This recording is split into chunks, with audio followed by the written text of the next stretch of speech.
you can just do what Alatemu does and just have both, right? You can just play straight up OTK Demon Hunter, which I'm a little surprised we did not see more of coming into this week and this metagame, because I personally think straight up OTK Demon Hunter is very, very well positioned right now. Happy to see Alatemu getting that win with the deck as well, but we'll have to see now whether this lack of glide is going to hurt Leta in this matchup, because in my experience, this is a very tough matchup to be fast enough in against that rogue. Yeah, I do think there's some like hidden secret prize or game that's being played, which is how many different variations of Demon Hunter can we make in playing Grandmasters, because we seem to be having everything thrown at us throughout the course of a season. But of course, like you said, Gabby on the rogue generally looking a little bit too quick here, and Octobot, Prep, Swindle with the field contact as well already from turn 1. This hand is shaping up very nicely for Gabby. Just got to take his time to try and mentally plan out what the rest of the next few turns looks like, though. And I imagine because the overall quality of this hand means he doesn't have to particularly rush anything out, because he makes up the arguably lost time from having such a good quality hand in terms of card draw. Yeah, I think so. You do spend a long time on that turn 1 looking for a reason to prep Swindle on that turn, and there kind of isn't one, because even if, the argument is I want the Swindle cards in my hand before the Octobot comes down. Well, guess what? You can just do that next turn anyway. It doesn't really matter, right? But then you sort of flip that argument on its head and say, well, what's the reason not to do it, right? So I think one of the longest turn 1s that we've actually seen Gabby take in this situation, and I think this scenario is the one that he envisaged, right? Because if you can get to this point with the prep Swindle on turn 2, you don't have to Octobot at that point. You can coin out the Shroud. Again, glideless deck from the opponent, so this is not something that you have to fear. It would have to be an Illidari Studies coming out to get the glide, and even then that would be too much mana on this turn to make anything happen. So Gabby can just play rogue in the conventional way, build up resources, discount them all, pop off, activate combo, get out of my game. Looking good for Gabby, and I was just staring at the hand from Leta and was thinking, push the 4, as he does have double Fell Barrage in his hand, and he did have the mana to spend, but choosing to hold on to it in case there's any must-kill targets. And of course, one of the small factors, it doesn't happen too often, especially once we're past turn 2, but sometimes you can snipe an Octo that's just been left on board, but generally it's a very rare occurrence that Rogue would even try and play one out and not proc it themselves, especially against Demon Hunter. So yeah, just interesting to see where Leta's going to go here. He will want to play that Fell Barrage within the next turn or so, because he has the skull on the left after that. So I imagine it's going to get dropped next turn if there's no better options.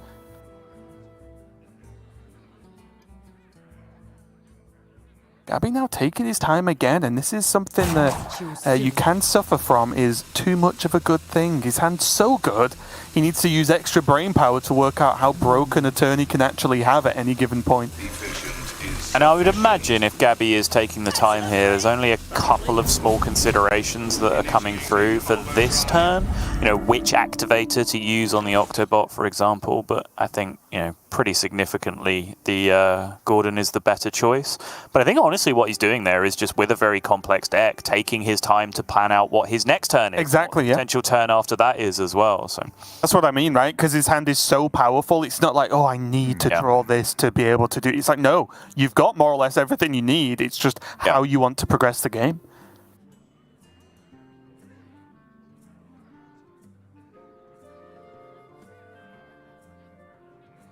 That Cult Neophyte in Gabby's hand as well is going to be a bit of an issue for Leta. No real mana cost reductions in general. He does have the 5 mana skull, of course, but other than that, going to be paying full price and a little bit of interest on top once that Neophyte drops down. Yeah, weird to be looking at a... Well, very common to be looking at a Demon Hunter hand that contains a 5 mana skull for a variety of reasons. Very weird to be looking at a Demon Hunter hand that contains a 5 mana skull and a 6 mana skull. That happens a little bit less often. That skull coming off the sigil, of course. Leta choosing just to get rid of that Fell Barrage set up for that skull. Not next turn, because of course the separate costs of the 2 skulls, but still getting that mana spent, getting those cards out of the hand. Waiting one turn somewhat rewarded because he was able to use that Fell Barrage for a little bit of removal, which is largely, I think, the reason why he chose not to do it for straight up face damage. Because, for example, if there's some kind of tempo play with Cult Neophyte coming down, for example, you can use the Fell Barrage to clear some of that stuff up. When Immolation Aura is a very precious card in a lot of matchups, but particularly this one, because Immolation Aura will almost always be your go-to response to the actual field contact turn when it happens. So he's just spacing out his removal a little bit. No interruption. Will still be able to skull at the same time. I do like Gabby here going for the passage. Just taking the turn off. Again, probably a bit too early to do anything too crazy. He has the Neophyte to go into the turn 6 if he's too bothered about it. He actually passaged into a reasonably good turn, right? Plunder is okay, but the other Neophyte and now a Shadow Step if he really wants it. Okay. Tough decision. I was looking at the Neophyte initially for the Shadow Step, but him just really wanting those huge reductions on his hand with the second Octo. Yeah, I think Shadow Step even is kind of a tough card to decide to use out of a passage anyway, because usually the dynamic with Secret Passage is you want to play as many cards as you can, because that essentially draws those cards from your deck permanently and they're not in there anymore, helping you to activate combo later. But especially against a deck that plays 0 Cult Neophytes, Shadow Step is just a 0 mana card that you draw on your field contact turn anyway, that then allows you to draw one more card for 0 by Shadow Stepping something else back to your hand, while then also having a positive effect. So I think, you know, that dynamic of removing it from your deck is not really as pronounced as it is with other cards. Initiating overdrive. Oh, Too quiet. Imagine paying mana for cards in 2021. Theme of the day so far, yeah. Well, another Shadow Step, nice and early for Gabby. Yeah, that is the last remaining Shadow Step, though, so you do have to start being a tiny bit careful. Demon Hunter is not a above 30 deck, but it is very much a 30 deck. Yes. You will have to do 30. And I think Gabby's going to have a quick glance at what he wants to Shadow Step here. Oh. I mean, he is hitting an Arcane Intellect and a Swindle here, right? Turn 5? Turn 5 lethal, question mark? Initiating overdrive. He's just not hitting the Garots, right? He would have needed a bunch of discounts on You sure? very different cards than these. I am extremely sure, Raven.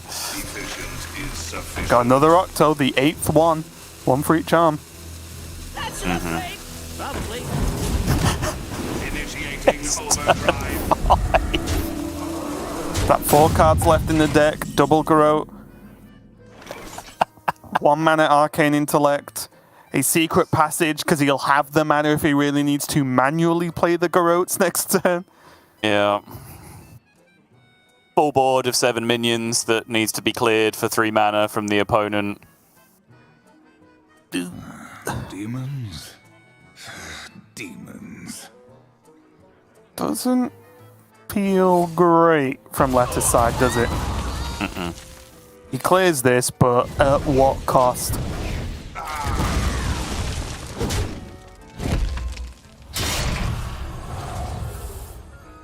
I'm thinking this could be lethal this turn.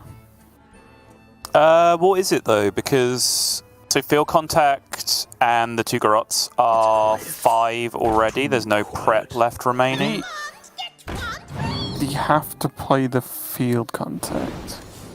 Oh, good question. The remaining 3 cards, there was the 1 mana Ethereal Org Merchant in there that he does still need to play. He's picked that up now. So actually, as long as he has another 0 mana card to draw with, which he does with the Penflinger, then yes, it was always lethal every single time. Yep, absolutely fine. What's taking the initial glance just because of that 1 mana Arcane Intellect versus the 2 mana field contact, just in case that was a factor, but no. Got it done in what feels like to me, Sottle, record time in terms of turn times. Turn 6 lethal with the empty deck there from Gabby. Getting those bleeds done, and he's going to go to a very quick 1-0 lead versus Leta. Unfortunately for me, Sottle's looking good to win the prediction here, at least. That's true, actually. That would have been an interesting way to go about it, because he could have actually... So he had 4 cards remaining, right? Or 3 cards remaining. So he could have actually Secret Passage for 0 to get all of those cards guaranteed in his hand. No, because he would have needed to play the Garots first in that regard, right? And I think the other factor of why the field contact needed to be in play is because he actually needed minions to hold the spell damage, right? He needed to spell damage things twice, so he needed two health minions to be in play, which were the field contact and the one thief that he ended up playing. So, so many factors that do come into identifying a rogue lethal, but I'm sure Gabby, while we were talking about Leta's turn, was just breaking down all those little intricacies, making sure he had it locked up. He knew what was up. Didn't really matter which of those 4 cards he drew off the top. I think it was guaranteed lethal in any way. And I think that's probably the main thing he was looking at, right? He knows what damage he's capable of with the general cards he has left, but it was just, okay, if I draw this, what do I need to do? If I draw that, what do I need to do? So on, so on, so on. Just to make sure there's no pitfalls that we've seen some other players fall into, honestly. These endgame turns, although they look so powerful, they aren't necessarily straightforward and have a lot of small things. If you drop concentration, you will just trip yourself up, honestly, and just potentially miss lethal, as we've seen in Grandmasters before. But for now, Leta's going to queue his Garot Rogue back as well. So we are going to get this Rogue Mirror now, with Leta having a choice between that and his Druid, which is the Anaconda version of the Celestial Druid. Not a good look, it has to be said. Last hero standing, and you are coming back to your opponent with a mirror match as your counter queue. And yeah, I do think this is an interesting thing to look at, because I think Leta's lineup is a little bit highs and lows right now. I do like his version of Druid. I think that's a fantastic utility deck to have. Clearly, I did not have Big Warrior in my lineup. Again, I go through this process every week where I do just build a lineup for myself, for my own amusement, as if I was playing in the tournament, because I just like the perspective that offers. I didn't have Big Warrior in it, but clearly at this point, that's my mistake, right? Because if there's 3 of them in the top 4 and it's being banned in every single series, it's doing something right.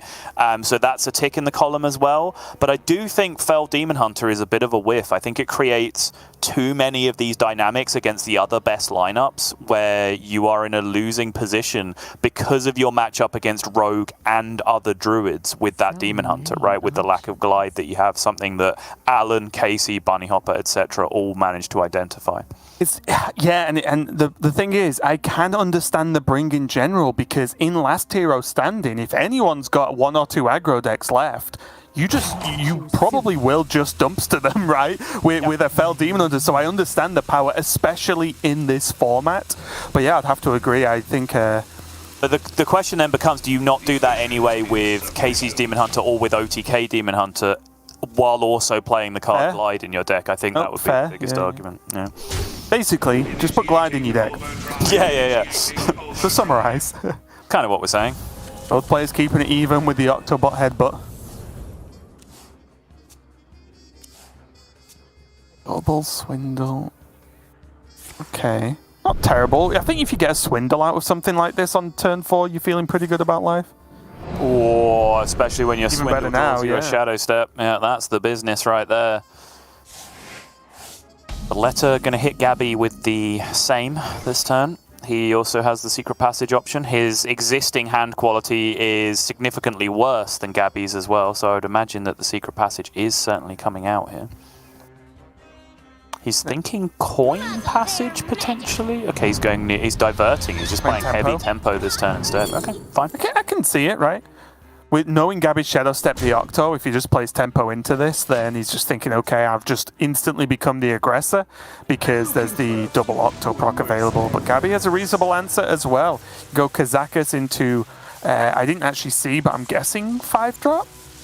I think this is Onster 1, is it not? One? Yeah, Okay. I agree with this, yeah. Wait, I mean, double field contact in hand, one of which is already cheap, and a 0-mana Octobot in hand as well. Like, it's just a disgusting field contact turn, right?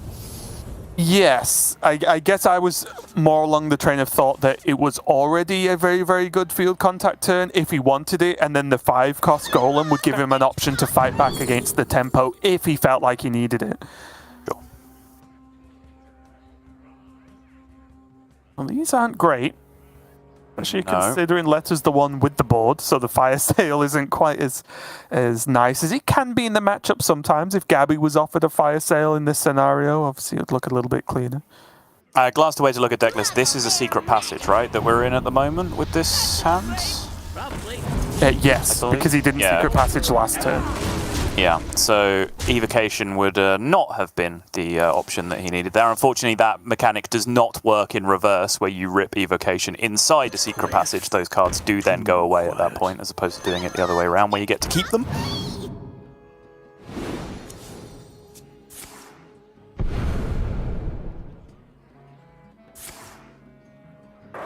Really want something to procto this Octo with. Not finding it. What do I say, Raven? Every time. You just draw every spell in your deck in this matchup as soon as your opponent Cult Neophytes you.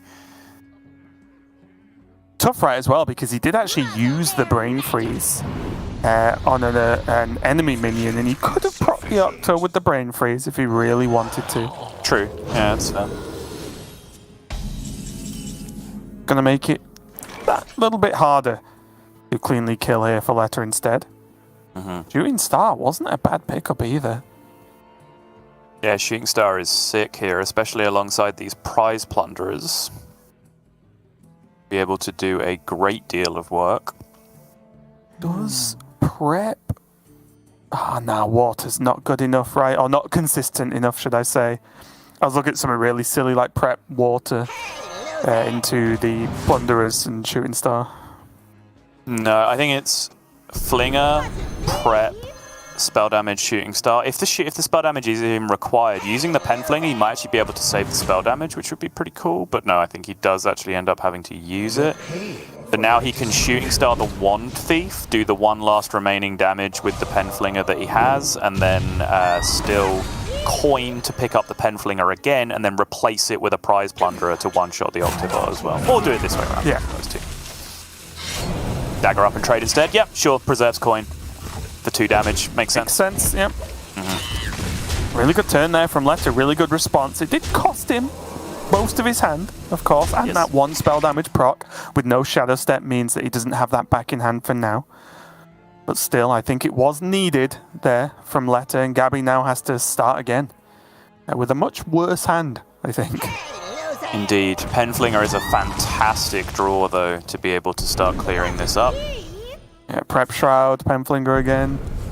Has the Foxy for a Wand Thief or a Prize Plunderer of his own if he picks it up. Alright, not going to spend the Foxy.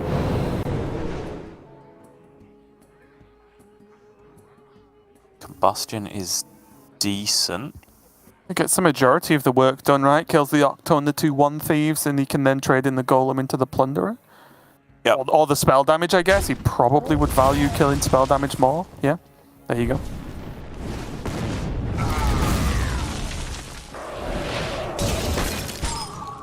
Flurrying to prevent the damage as well, probably looking to set up another field contact turn for himself. Leta does not have that luxury yet to hit a field contact. Does hit 1 spell, which is reasonably average, I would say. Off Refreshing Spring Water with this version of the Rogue. Still no field contact though, so it's very hard because even when you play tempo, right, you do want that contact turn because tempo only lasts for as long as you have the resources to support it, right? When you start running out of resources, you can't play tempo anymore. I was going to say, should he Shadow Step the Wand Thief here just for more resources? Because any kind of card draw would have been so good here. And Rig Fair Game, I mean, kind of card draw. Can you rely on Gabby not hitting him? Maybe he has to. I think he does have to, yeah. No dagger up right now, which is a big deal. There is a minion in play, but I guess Leta will just hope that that's trading. But when your opponent plays a secret, it's very rarely to correct to trade into a minion if they're a mage, right? Because of the double dynamic of Rig Fair Game and the Oasis ally that you get double punished for. Yep, there you go. Boom. Start off. Nice and easy. There's that dealt with. And Leta's like, he knew. Yep. Quiet. You're going to have to get out of it real early in the morning to hit Gabby with a Rigged Fair Game. Care to make a wager, friend? Oh. He's not a Mark. He's not a pigeon. He sees these things coming. That sort of reference I don't understand. No. Like the Rube, Mark, Pigeon, these are all things that like crooked carnival operators use to refer towards. Like, I got that. I just didn't know if it was a specific reference or you just being like, no, yeah. I mean, as I always do, I did think of the Simpsons episode where that literally happened. Like someone looks at Homer walking through a carnival with just a fistful of dollars in their hand, and in their eyes, he literally transforms into a pigeon. That's what I was thinking of at the time. But.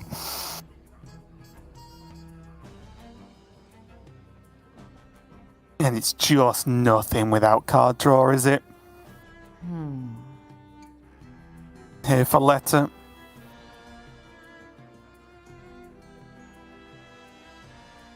The deck's good, but as we've mentioned time and time again, does have that stumbling block of not drawing or getting to field contacts fast enough. I think, does Leta still have double Shroud left as well?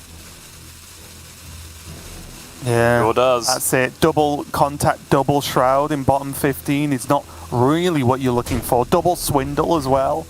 All of these cards help you get to field contact or are field contact. Like, what are these turns?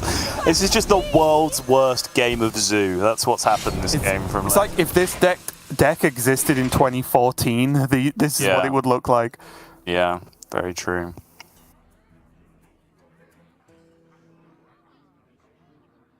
Checking out Gabby's remaining cards for those 4 that are available. Double Plunderer, Shroud, and Org Merchant.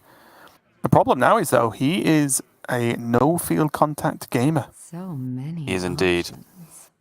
He's actually a no card draw gamer, right? I mean, Shroud of Concealment is card draw, but it doesn't draw bleeds ever, so he's kind of in a position where he just has to kind of clear board, win board, get the bleeds in the deck, draw them naturally. Can potentially play Passage to rip them out manually if he really wants to do it that way. Yeah, I mean, is that even potentially the plan? Like, reduce everything down, make the Passage 0, then do the turn maybe even next turn? Choose soon. Because he can't just do the bleeds without the spell damage, right? And he can't do the spell damage without having access to the bleeds. It's like a never-ending problem, but the Passage would solve that. Can he play everything here? He can, right? He can just leave one Prize Plunderer to go back into the deck and draw it next turn. Make sure he daggers face to play around the rigged fair game. Yeah, well, smart stuff. Yeah, I'm guessing you meant leave the Org Merchant to draw it next. Sorry, yeah. Yes, I was going to say, because that is way better. You said Plunderer, yeah.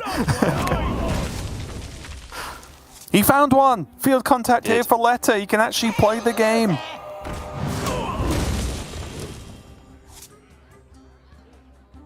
I guess he just goes prep Passage, right? I think so. Has to go dig in, wants to draw more cards, of course. Although the Secret Passage won't stay in his hand, any cards he does play that activate the field contact, those drawn cards will stick to his normal hand as well. And just to do the official Sottle rules for this card, how many cards does he have in before he passages? I think he'll be alright on this occasion. Maybe, yeah. Oh, he's not even going to do it? Okay. He's looking for... Oh, okay. He was looking for still 2 copies of Swindle left in the deck at that point that he could have hit off the Foxy Fraud, so chose not to go the Passage route. Okay, well, here it is. This is everything Gabby's got to work with.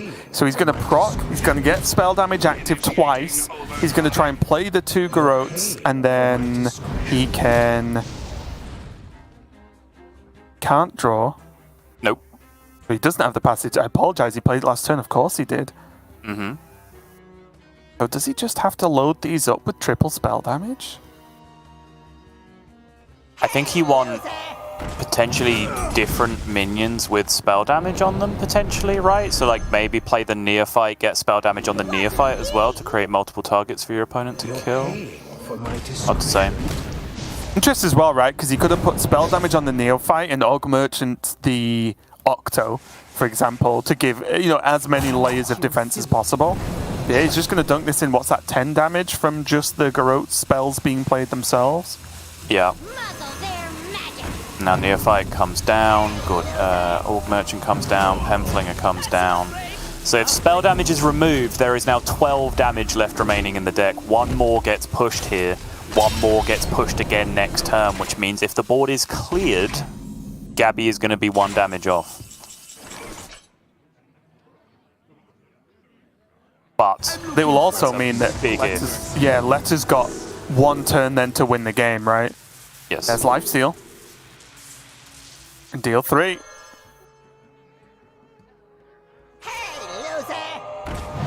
That'll help with Now- Shadow Step. Yeah, Penflinger, Dagger, shoot, lifesteal deal 3, Shadow Step, lifesteal deal 3 again. He just gets there from this point, I think, because now he has significantly more than one turn left to win the game. I get it. Yeah, there's going to be Gabby the concede there from Gabby. Leta grabs the win. And I do wonder, there's obviously a lot going on in these rogue matchups, just rogue games in general, especially ones that don't go perfectly to plan. But I do just wonder if there was a way he could have set up the turn where he does the secret passage in the same turn, because the passage would cost 0, and he might have, with the octo reductions, enough mana to play just even some of the spell damage bleeds. Of course, he still had some cards left in his deck that he emptied with passage, so it did achieve something. I do just wonder if we could go back in time and change the play a little bit, if it would make much of a difference. Yeah, I think that was a difficult turn for sure, because obviously, even as we saw, even with all the spell damage that came down there, right? Firstly, he didn't actually have the other Ethereal Orc Merchant that was in the Secret Passage when he played the Secret Passage, so he doesn't even necessarily guarantee draw that the next turn. Again, if you're going to make the Secret Passage play happen, yes, you could potentially draw it off the Secret Passage on the lethal turn, but then that's one bleed that you're not drawing either. Right. So even if you get to the point where bleeds are doing 5, I think he still needed 3, right, to have actually got lethal on the same turn, which is a big ask from a Secret Passage when you're going to have 6 or 7 cards left remaining in your deck at that point.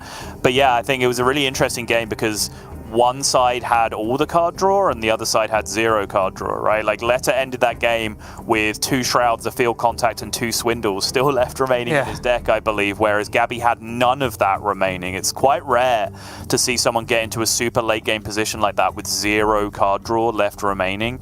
But again, that's the matchup in a nutshell, because we keep talking about it, just how, despite the fact they're both combo decks, that matchup when they face the mirror is super tempo focused, especially when one player just doesn't hit the option to go Field Contact as Leta did, and very well navigated, I would say, from Leta overall to find his way out of that one. It does mean Gabby is going to be jumping over to his Fel Demon Hunter, and again, the old school list, I guess, with the addition with the Magtheridon in there as well. So we'll have to see how it pans out. But the big problem and the big question that you've been asking today, Sottle, is this good enough versus Rogue when it doesn't play Glide? No, not really. There you go, there's the answer. Magtheridon is an option for sure. It's something that you can actually get down to race the road, because it's probably not dying. We saw the dynamic against Warlock, where it was like, and Tamsin Shadow Blast, reasonably clean ways to deal with it. You can do similar things with Drain Souls and stuff as well. Rogue, outside of like Prize Plunderer, Shadow Step, Prize Plunderer, and a massive hand to go alongside that, is not going to kill it. Best they can do is Brain Freezes and Discovered Flurries and Cone of Colds and that kind of thing to be able to lock it out over turns, but then that's tools that they're having to allocate to do that. So I do think Magtheridon gives you an edge, or not an edge, but it gives you a chance in this matchup, as it does in a few others, and I think, again, that's why it has hit Magtheridon o'clock in the metagame, because some decks without Magtheridon were so polarized in some matchups that it hardly felt worth playing. But just with that addition, it just gives you an out. But the dynamic is now completely flipped. I talked before about how Leta would not have been feeling good going into a counter queue situation with a mirror match. Gabby's even worse than that. He's counter queued with an unfavorable here with the Fel Demon Hunter. Like, that's a disaster scenario. Well, let's see how it plays out. Leta already done his mulligan, keeping the Octobot, and now has got Field Contact and Guardian Orc Merchant. And Gabby, on the other hand, has some card drop in the early game, but honestly, for Gabby, what is he even looking for in this matchup as the better mulligan cards? Minions, pressure to some degree. Like, even playing Moargs on curve is reasonable in this matchup because they stick around quite a lot. Again, there's not too many cards on the other side that can take advantage of it. Felgorger is great. Magtheridon, as I was just talking about, is probably the go-to.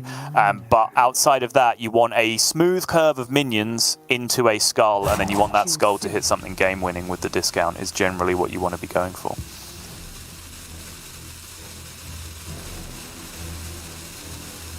Becoming a regular thing, the turn 1 rogue rope with almost certainty of nothing being played. But still, got to plan out that turn. Oh yeah, lethal. 1 mana Arcanist, Fel Barrage seems good. Gabby just going to push 2 to the face with that Chaos Strike and just keep on drawing cards, keep getting to those tools that you outlined earlier. Trying to hit some more focused minions here to be able to put some pressure on Leta. Arcanist Fel Barrage, Thanos Fel Barrage seems good. Doesn't seem bad, it's got to be said. I think a lot of times the Fel Barrage going face is slightly overvalued. It's actually a decent removal tool in a lot of matchups, this being one of them. But I think Gabby actually has a hand right now where getting those Fel Barrages to go face might actually be a pretty big deal. He's instead going to go with the minion curve, so this probably indicates that he just wants to slam Felgorger on curve next turn, which is, you know, fine as well in this scenario. He does want to continue cycling on top of everything because he does want to hit Skull in a timely manner as well. My big question is, where was the Tempo Arcanist that turn? He could have squeezed that in and had a whole extra 1/3. True. Initiating overdrive. I take it inside, that's enough for the first proc at least. He's going to Shadow Step this Octobot. And this hand is very swiftly coming together, even having the prep to help out with a potential Shroud draw. But mainly just Field Contact, double 0 mana Gordon, and another 0 mana Octobot here. That's so much damage now. The Blood Mage lives. Divert. Divert, Raven. It's damage time. That's just 2 mana Pyroblast. Sounds like a good plan to me. And suddenly, there's a clock. Immolation Aura in hand, so Gabby unlikely to be particularly afraid of what's happening here. Like, it's scary, don't get me wrong. He will be afraid of it because your opponent is playing a discounted field contact hand, and that sucks for you no matter what the scenario is. But he knows that he will be able to continue the aggression because he'll be able to clear this board out quite easily. Yeah, reductions left, right, and center now. That was the Shadow Stepped Octobot hitting the board with the proc.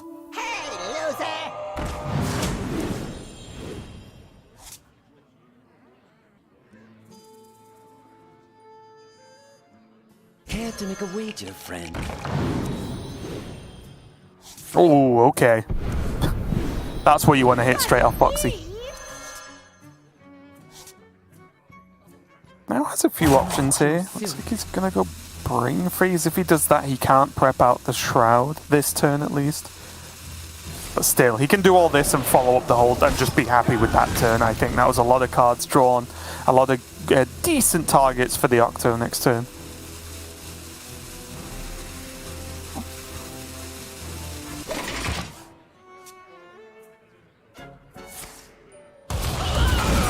Fury, not bad. Get him.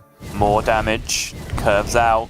Means if Gabby can make it to the lofty heights of 8 mana this game, a Jace draw is going to be representing lethal in a lot of scenarios here. It might come down to ordering if a significant amount of is not thrown in here because, you know, there might be a board that needs to get Immolation Aura'd first before the Fel barrages go off. Before the what, sorry? The barrages? Yep. Yeah.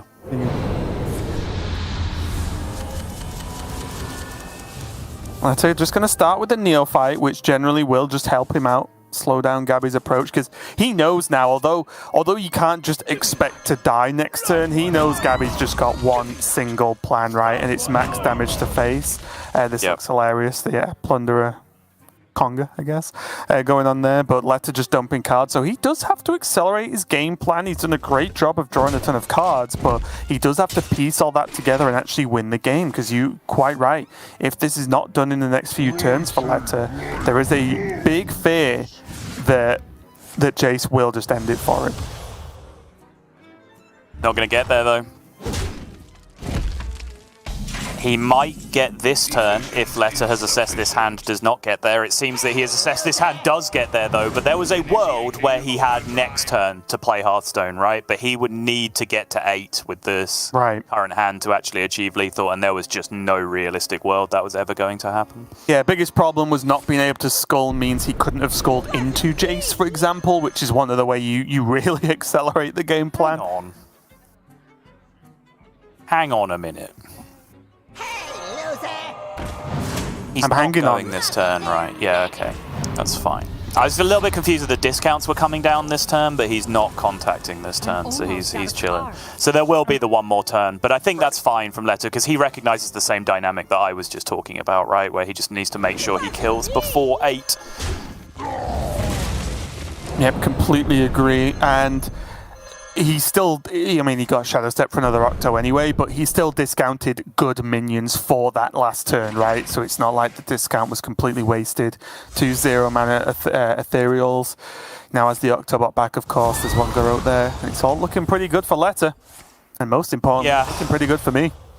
Yeah, I think that was the fear with the Octobot for me, is that it wasn't discounting the Garrotes, which is a problem. But, you know, with 7 mana and a discounted field contact, he should be absolutely fine because, as we always say, 0 mana minions first. He'll be able to cycle so many of them before the discount. He would get to that Garrote, no problem whatsoever. But found them all in a timely manner anyway, so he was able to just pop off with it immediately. And as I said, not a good look there for Gabby, having to queue an unfavorable into the rogue there. So it's looking like the story of sweep decks throughout the week so far might just be continuing, because this may be a setup rogue sweep here for Leta, as he is looking to sweep with the rogue, but also still has Druid in his back pocket, which is another deck that we have seen with significant sweep potential in this tournament so far.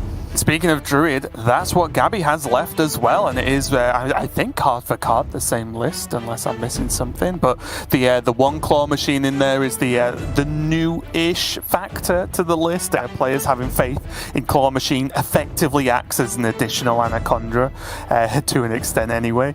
So our additional way to get her. So good list. We've seen it do incredible things, especially on Friday, I think it was, where Druid just destroyed the first half of the day and just won all the games possible, and then followed by Rogue winning in the second half. But yeah, how does this fare versus the Rogue? Is this does the Glowfly help Gabby in this scenario, or would the slower Celestial version from the likes of Yala actually be a little bit better when facing down Rogue? I do prefer this version. Again, I think similar dynamic. When I was building my lineup for this week, I was expecting Rogue Druid in a lot of lineups. So that's what kind of led me to, like, I want to play a Glide Demon Hunter. That makes sense. It also led me to I want to play this Druid, because I think this Druid does extra work against Rogue by just getting you those cheat out Glowfly kind of hands where you can actually just win on tempo before the Rogue can really do anything. And I think also this Druid performs very well in the mirror against the Cthulhu variant of Druid on the other side. So I think if you're playing the Cthulhu variant of Druid in this matchup, they just curve out, they hit you with minions, and you die before you can ever really do anything, realistically. Especially because most of the time, they just play, like, field contact Coin Gordon on turn 3 or something, and then that field contact just sticks forever. It just never dies in the entire game. So at least this version of the deck actually has the ability to play some early minions and play counter pressure. Job's done. I see an early Coin Shroud there from Leta. He does have that field contact, does have Shadow Step even, to be able to just do the contact step if he's not feeling confident or doesn't have access to a Gordon. Indeed, I see an Anacondra. Well. What are you here? You doing here? What are you doing here? In a while.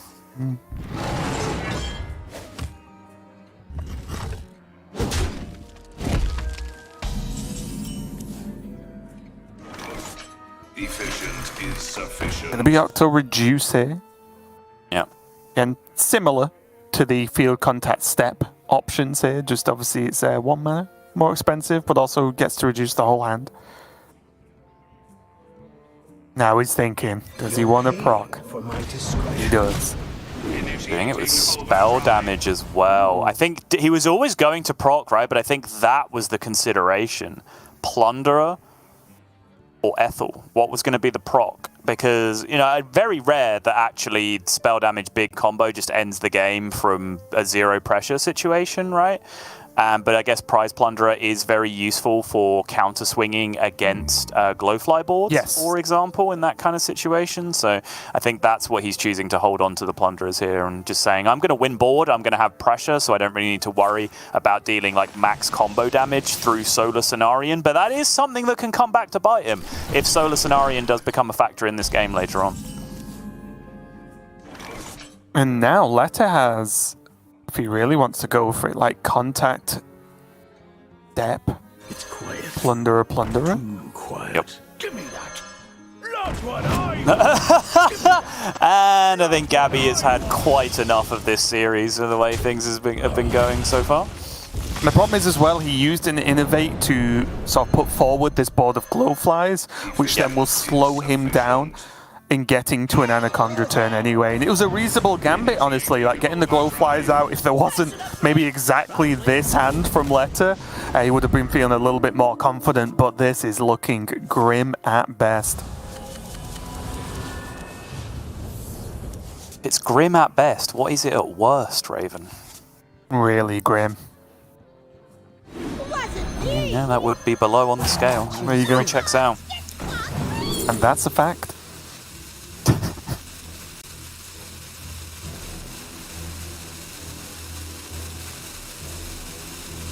Weird choices, honestly. Yeah. Rigged seems decent. Netherwind is decent, again, for that pressure you were talking about. Just actually piling a ton of damage in through just winning on board is something that is valuable in the matchup. So I'm actually on board with this Netherwind pull. Especially because he has prep to use it with as well. And surely now Gabby has to lock in this overgrowth. Certainly looks that way, right? I think clear this up. He's able to kill the field contact. That is a big deal, for sure. But now, I think, because he's looking at one spell damage having been used already, one Shadow Step already having been used, that's the out, right? Feral Rage, gain 8, Solar, Cenarian, gain 16, that kind of game plan. Just try and lock your opponent out as best as you can. And then, I guess, win board with Anaconda. If not win board, like, get enough Germination taunts in play that you're not then going to be taking, like, 20 damage from minions. Get a board, I think. Yeah. But here, though, there is Kazakus, maybe one drop buff, and then he can prep out the Netherwind. That's looks like quite a good recovery here and a good sort of continuing the pressure here from Leta if he can get the +1/+1. Take a 10! I actually did! I actually did! The madman! He This knows! is why I pick Leta. Oh, yeah. Oh, yeah. You cannot pick a 10-cost golem and not gain my respect. It doesn't work. Oh, yeah. I mean, that's basically Colossus of the Moon at that point. Exactly. Right? So how can he not win the game? Oh, please play alignment, Gabby. Please play alignment. Give it to him. He wants it. Voting for Gabby to lose here when you picked him so? Some things are more important even than my caster prediction winning streak, Raven. Oh, look at the snap! The snap golem is like, yeah. Oh, but yes, 10 summon a copy! Get dunked, idiot! Even Gabby clapped that one and he knows. None can stand against Alright. There's still a game. Yeah, there's still a game. Of Hearthstone it's appeared. exciting. Yep. Monster Guidance. Solar. Don't know card draw though. Solar was very exciting, but without card draw, he's not really getting anywhere. Germinating a big A drop, I guess, here can do. Oh, okay. Hang on. We've switched camera expressions. Hold. What is this ordering? Hello? Wait, something felt like it went wrong there. Isn't that supposed to trade first? And then you get one more. You get 8 damage of rush instead of 6 damage of rush, right? Like, isn't that just better? Also, if he just... Did he need to Germination the 8/11? First? Probably not, no. Yeah, because he could have just gained more rush minions to trade in as and when, and then finished Germination later, right? Because you can Germination whenever you want at this point. Because if he doesn't Germination Anaconda, he doesn't need a reduction. Right. So I think he missed out on some rushes there. Yeah, because obviously you make the argument that, well, you germinate first because then every nature spell that you play is summoning you 2 rush minions instead of 1, except no, it isn't, because you just absolutely don't have the board space. Does he hit the taunt? Oh!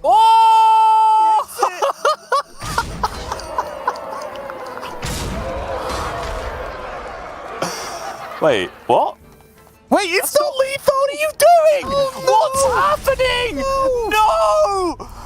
What? It was supposed to be traded! Leta, you were the chosen one! That was supposed to be the game! You were supposed to join the highlight reel, not destroy it! Oh.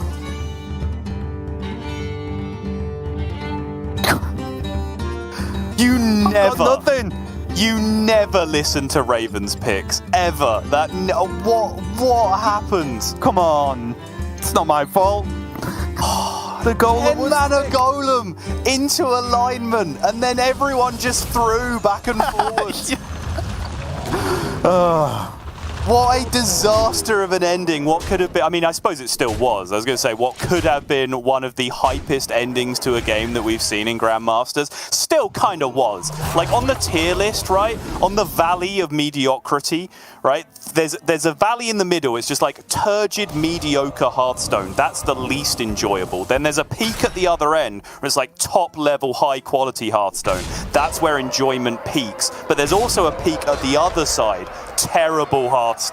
That's also very enjoyable, and that's what we got to at the end of this game. You play a 5-mana golem and everyone's okay with it. You play a 10-mana golem and everyone loses their minds. It's incredible. What just happened? Madness, madness, madness. And it does mean we are moving on to a Game 5, which is going to be a Druid mirror going on here, with both players rocking the Anaconda along with the Glowfly Swarm build. Still getting over it, so. Yeah, I need a moment, deep breath. I need to walk outside. I need to feel like some grass underneath my toes after that. To know that the world still exists. Exactly. Yeah, my entire universe just came crumbling down around me. Like, I even abandoned the bit of rooting for my own picks because that ending was going to be so sick, and it's so disappointing. New game of Hearthstone. Druid versus Druid. Gabby on top, Leta on the bottom. The winner of this does go on to the finals to play Yala, and I'm sure Leta's just still smirking and just sort of trying to laugh off what the heck even happened that last game. And if we want to, like, entering serious analytical commentary mode again just for a second, this has...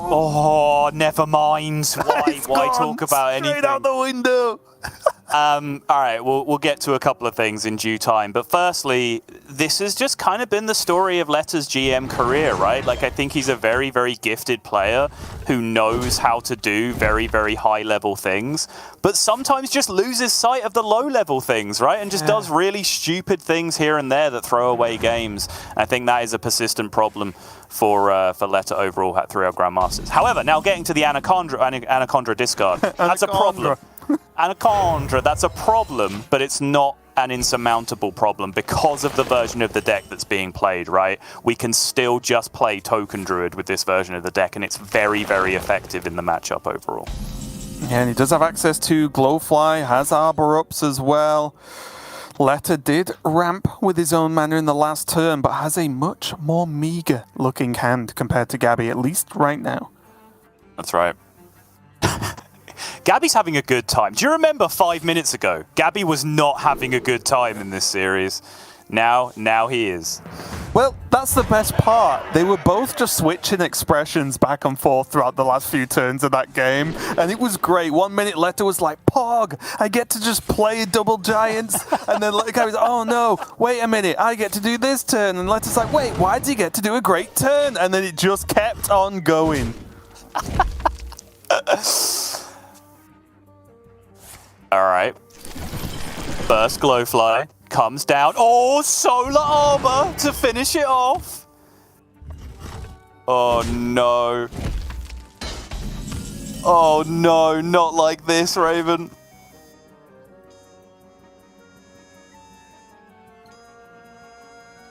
Will he alignment in response is the big question.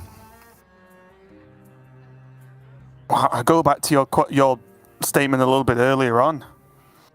Like, does he have anything else to do? No, but I mean, obviously he saw the Anaconda getting discarded. There are, various ifs, buts, and maybes that come in as to whether you're supposed to alignment in the mirror. Generally, a good baseline is no, you are not. But there are factors that allow you to alignment. And weirdly, I mean, this is a niche one where alignment kind of plays around lethal because your opponent's outs are limited to a single arbor up at that point as opposed to solar arbor up on the other side. I guess disallowing lightning bloom or anything like that. I can't focus. I'm so distracted by Gabby just BM wetting himself at how bad his opponent played the end of the last game. He's going to go for it. All right. Yeah. Gives the nod, draws the lightning bloom. No, okay. On a great spot, though. In this series, oh no, he has the nourish. He nearly missed it. I missed it as well. I'm joining the throws this series, and then Gabby sees it. Hold on, just a second. He does have nourish. Oh my. I tell you what, I'm glad we're going to a longer break before the finals. Gabby's having a good time. He doesn't know what's going on. Both players maybe not 100% focused after that previous game. Leta is going to take the loss in the series. And honestly, although we're laughing, and it was just as a viewer, very funny and silly, Leta's going to feel that a little bit later, maybe even at this exact moment in time right now, because although he didn't miss lethal in that aspect, right? I'm talking about the previous game now. It's just he opened up lethal the other way. So it's not like he made lethal was available for him. He guaranteed won the game, but he guaranteed through the game in terms of losing it. So it was a very, very weird series towards the end there. But as you quite rightly pointed out, even if the Anaconda gets thrown away in this matchup with this deck, you can't just do the token Druid things, and that's what Gabby did. Setting up a final for ourselves now, kind of the ultimate final in European Grandmasters, it's got to be said. The king of the old guard versus the king of the new, Jarla versus Gabby. But again, what an insane series. I will say, Dreadeye, if you're out there and you're watching and you want to screenshot that and reply to me, go ahead. You have the high ground again. It's fine. You can have it for at least a few more days before we find something else to you mean hours? Back at with Americas. Hours, yeah, maybe, I suppose is probably more accurate. But yeah.